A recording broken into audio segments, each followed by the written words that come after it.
Lo que pasó aquí fue que Pablo habló sobre una forma muy específica en la que debemos caminar. Voy a resumirlo de nuevo, pues todo fluyó de su pluma mientras habló de caminar dignamente. Dijo lo siguiente: así que tengan cuidado de cómo viven o cómo caminan. Es un resumen, una culminación. No vivan como necios, sino como sabios. Los necios no caminan dignamente en su llamado. Tampoco sabiamente, como creyentes, hay que caminar en la sabiduría de Dios. Lo voy a reiterar, así que tengan cuidado, dijo Pablo, de cómo caminan, no como necios, sino como sabios. Saquen el mayor provecho de cada oportunidad en estos días malos. De nuevo, caminar de forma digna es caminar en unidad. Caminar dignamente es caminar en una vida nueva. Caminar dignamente es caminar en amor. Caminar dignamente es caminar en la luz. Luego dijo: caminen sabiamente. Si hacen todo eso, caminarán sabiamente. Requieren la sabiduría de Dios. Bien, les mostraré otra conexión en términos de lo que Pablo estuvo orando al principio de la carta. Escuchen el versículo 17. Oro por el espíritu de la sabiduría, relacionado con caminar sabiamente. Pido que el Dios de nuestro Señor Jesucristo, el Padre glorioso, les dé el espíritu de sabiduría y de revelación para que lo conozcan mejor. Pablo oró para que fueran sabios y anduvieran de forma digna. Luego procedió a darles sabiduría. Piénsenlo.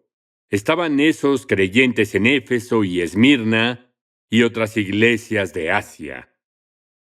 Sin el Nuevo Testamento, muchos sin acceso al Antiguo Testamento, que en los templos y sinagogas estaba escondido en manuscritos copiados. Nosotros tenemos la Biblia completa. No solo tenemos Efesios, tenemos Colosenses, Filipenses y los Evangelios, todo. ¿Qué es el Nuevo Testamento? Sabiduría de Dios. Entonces Pablo oró por esos creyentes efesios y asiáticos para que tuvieran la sabiduría de Dios por el Espíritu de Dios por medio de hombres como Pablo y otros apóstoles con acceso a la revelación de Dios, lo que nos dio el Nuevo Testamento.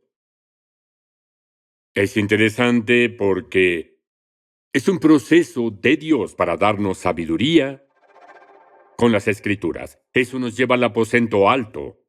Jesús estuvo ahí con los 11 hombres, Judas ya no estaba. Hay 3 referencias donde mencionó al Espíritu de verdad.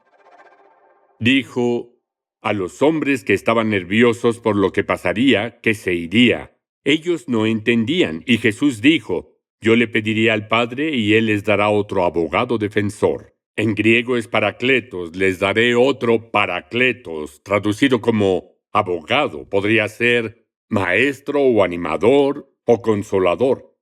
Les daré otro abogado defensor quien estará con ustedes para siempre. Me refiero al Espíritu Santo. ¿Qué pasó en Pentecostés con los apóstoles? El Espíritu de verdad vino. Es significativo. ¿Ese Espíritu de qué? La verdad. ¿Verdad? ¿Qué es el Nuevo Testamento? ¿Verdad? ¿Qué es la Biblia? ¿Verdad? Luego Jesús dijo: a ustedes yo les enviaré al abogado defensor, el Espíritu de verdad. Él vendrá del Padre y dará testimonio acerca de mí. ¿Qué hicieron los apóstoles ahí en Jerusalén? ¿Sobre quién dieron testimonio? Jesucristo. Los metió en problemas. Y Pedro y Juan fueron a prisión. Los apóstoles fueron altamente perseguidos, pues hablaban verdad por el Espíritu de verdad. Eso pasaba en sus vidas. Luego, eventualmente, lo registraron, como Juan el apóstol. Un día, tal vez en Éfeso, 60 años luego de Pentecostés, por lo que sé, de pronto el Espíritu Santo lo impulsó a sacar un pergamino, tomar su pluma y empezar a escribir.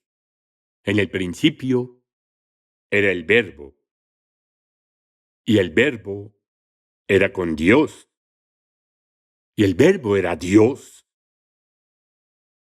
Y el Verbo se hizo carne y habitó entre nosotros y vimos su gloria. Escribió todo eso. ¿De dónde vino? Del Espíritu de verdad, en cumplimiento de la promesa de Jesús a esos apóstoles. Cuando el Espíritu de verdad venga, dará testimonio sobre mí. Es el propósito del Evangelio de Juan. Luego, Jesús culminó en el capítulo 16. Seguían en el aposento alto. De hecho, salieron y caminaron al jardín de Getsemaní. Jesús dijo: me queda aún mucho más que quisiera decirles a ustedes 11, pero en este momento no pueden soportarlo. Cuando venga el Espíritu de verdad, Él los guiará a toda la verdad. Contamos con el regalo bendito del Nuevo Testamento, que nos fue dado por el Espíritu de verdad. Luego Pablo continuó diciendo: no actúen sin pensar.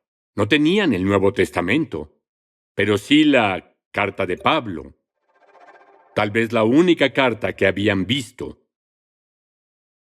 Algo emocionante sobre la carta que llamamos la carta a los Efesios es que todo en la carta nos dice cómo entender nuestro llamado y caminar dignamente en él.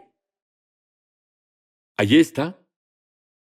Podría haber solo porciones, pero tenemos todo el Nuevo Testamento. ¡Qué gran regalo! No actúen sin pensar, más bien procuren entender lo que el Señor quiere que hagan. ¿Qué es el Nuevo Testamento? Una reflexión de la voluntad de Dios. No se emborrachen con vino porque eso les arruinará la vida. En cambio, sean llenos del Espíritu Santo, cantando salmos e himnos y canciones espirituales entre ustedes y haciendo música al Señor en el corazón. ¿Han oído a un ebrio cantar? ¡Qué contraste, ¿cierto?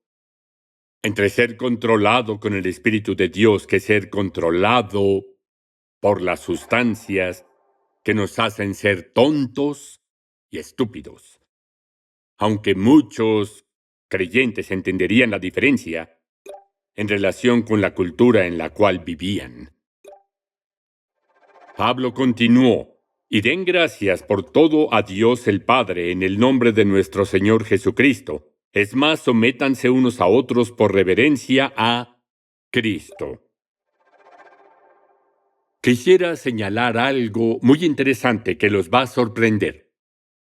Solo hay una referencia en el Nuevo Testamento donde se nos dice, como una directiva, ser llenos del Espíritu, y está aquí. Señalaré algo más. En el libro de Hechos hay referencias que dicen que estaban llenos del Espíritu. No tenían que hacer nada para ser llenos. No pidieron eso. Fue un acto soberano de Dios que es asociado con la realización de milagros para demostrar quién era Jesús. Hay ilustraciones en el Antiguo Testamento donde unos individuos carnales fueron llenos del Espíritu Santo. Los jueces, Dios en su gracia, eligió a un hombre como Sansón, que era un hombre muy pecaminoso, y lo llenó del Espíritu. Fue un acto soberano de Dios. Pero aquí hay una referencia en la que somos responsables de ser llenos del Espíritu. ¿Cómo se interpreta? Nos ayudaría ver otras formas en las que Pablo lo describió, como en Gálatas 5:16. Digo pues, anden en el Espíritu. Peripateo. Anden en el Espíritu. ¿De qué hablaba desde el principio? Anden en unidad, en el amor y en la luz. Con cuidado, Esa es nuestra responsabilidad. Es otra forma de decir sean llenos del Espíritu, en lugar de llenarse de sustancias que los hacen vivir de forma indebida. Digo, pues, anden en el Espíritu y así jamás satisfarán los malos deseos de la carne. Son decisiones que Dios quiere que tomemos para andar dignamente. En los capítulos 4 a 6 nos dice las decisiones a elegir. Él lo resume con sean llenos del Espíritu. En Gálatas 5:25 lo dice de otro modo. Si el Espíritu nos da vida, ¿qué significa? ¿Cómo se vive por el Espíritu? Por la palabra de Dios, las Escrituras. Lo que Pablo dijo en Efesios. Si el Espíritu nos da vida, andemos guiados por el Espíritu. Interesante metáfora. Andemos guiados. ¿Qué significa? Andar, andar, andar en la voluntad de Dios. Anden guiados por el Espíritu.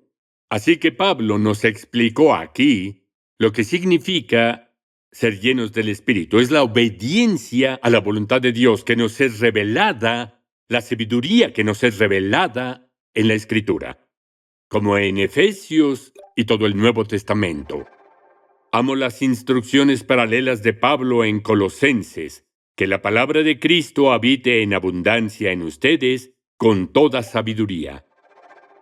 Pablo pidió que tuvieran sabiduría y revelación del conocimiento de Cristo, y aquí está en Efesios y en todo el Nuevo Testamento, que la palabra de Cristo habite en abundancia en ustedes con toda sabiduría, enseñándose y amonestándose unos a otros con salmos, himnos y canciones espirituales, cantando a Dios con acción de gracias en sus corazones. Haré una pregunta muy importante. ¿Por qué es importante tener una perspectiva sobre el ministerio del Espíritu Santo que sea tanto objetiva, su revelación en la Escritura, como subjetiva, su iluminación y persuasión en nuestro corazón? ¿Por qué ese balance es importante? Bueno, hay algo que como cristianos debemos aprender de la Escritura. Al surgir la iglesia, dice, continuaron en ¿qué? La enseñanza de los apóstoles. ¿Cuál es esa enseñanza? La palabra de Dios, que era revelada y que tenemos en el Nuevo Testamento. Es muy importante construir nuestra obediencia en lo que Dios dice. Después dijo, siguieron en comunión. Fue una experiencia de relacionarse y amarse y amar a Dios. Ahora, ¿qué pasa si lo invertimos y ponemos énfasis en la experiencia más que en las Escrituras? Podría guiarnos a decisiones que parecen ser la voluntad de Dios, pero que en realidad no lo son. ¿Han oído a alguien decir, sigue tu corazón? Lo dicen personas que viven en la inmoralidad y la persona dice, vivo con esa persona ahí, se siente bien, parece correcto y le dicen, sigue tu corazón. ¿Qué dice Dios? Está mal. Es importante seguir las Escrituras. Es la revelación objetiva de Dios, la sabiduría de Dios. Y al mismo tiempo, dejen que su palabra sea parte de nuestro corazón. De la cabeza al corazón. Y si usamos una alteración a las manos, lo que hacemos necesita de eso. Pero es una secuencia importante. La palabra de Dios, luego experimentar su palabra y crear ese balance tan maravilloso al cual creo que Pablo se refería en su carta. Aquí está el principio de vida. Para caminar sabiamente, tenemos que permitir que el Espíritu Santo ilumine nuestros corazones continuamente para descubrir la voluntad de Dios tal como fue revelada a través de los autores de las Escrituras.